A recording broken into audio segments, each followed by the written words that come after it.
Comme chaque année, la ville de Bethléem a été l'une des places fortes du réveillon de Noël. Samedi soir, des dizaines de milliers de pèlerins chrétiens, mais aussi des touristes venus du monde entier, se sont rendus dans ce berceau du christianisme. Certains privilégiés ont même pu assister à la traditionnelle messe de minuit. Depuis la fin des violences de la seconde intifada, Bethléem attire de nouveau de très nombreux visiteurs. Tout au long de cette semaine et jusqu'à la Saint-Sylvestre, il devrait être près de 100 000 à se rendre dans la ville de naissance de Jésus. Du côté de Rome, Noël est l'occasion pour le pape Benoît XVI de transmettre un message de paix à ses nombreux fidèles. Sans surprise, le chef du Vatican a appelé dimanche matin à la reprise des négociations entre Israël et les Palestiniens. Ismaël Haniyeh, le premier ministre du Hamas à Gaza, a entamé dimanche une vaste tournée dans le monde arabe. C'est ce qu'a indiqué l'un de ses proches conseillers, précisant que le chef du Hamas se rendrait dans les pays qui ont marqué le printemps arabe. Mais outre la Tunisie, l'Égypte ou encore Bahreïn, Ismaël Haniyeh est également attendu en Turquie et au Soudan.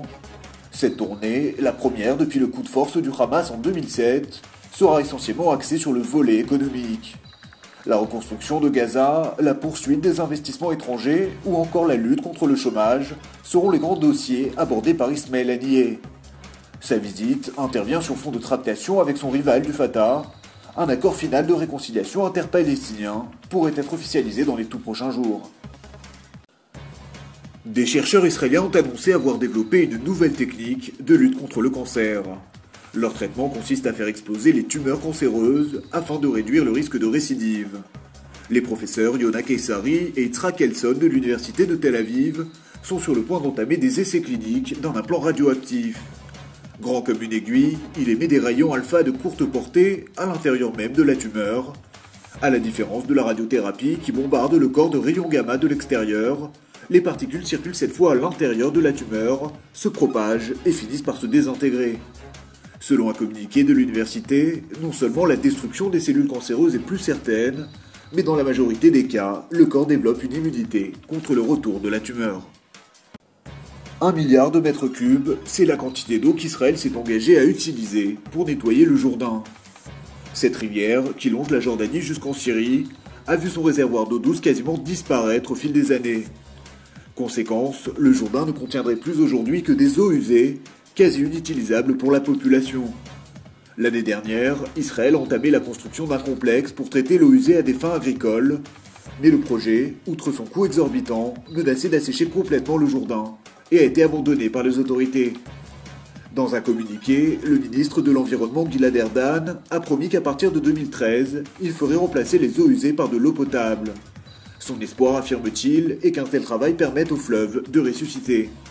Reste que le milliard de mètres cubes d'eau promis par le gouvernement ne serait pas tout à fait suffisant.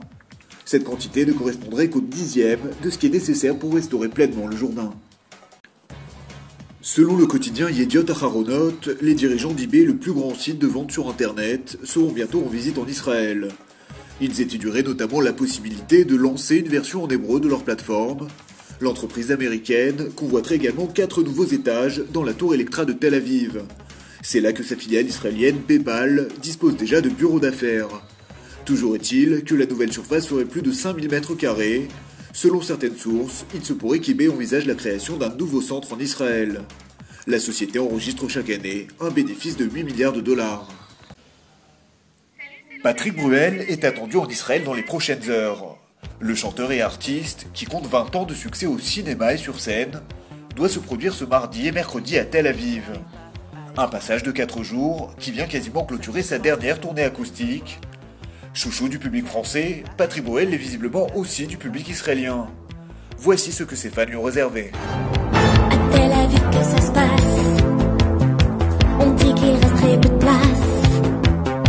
Guitare, voix et un piano.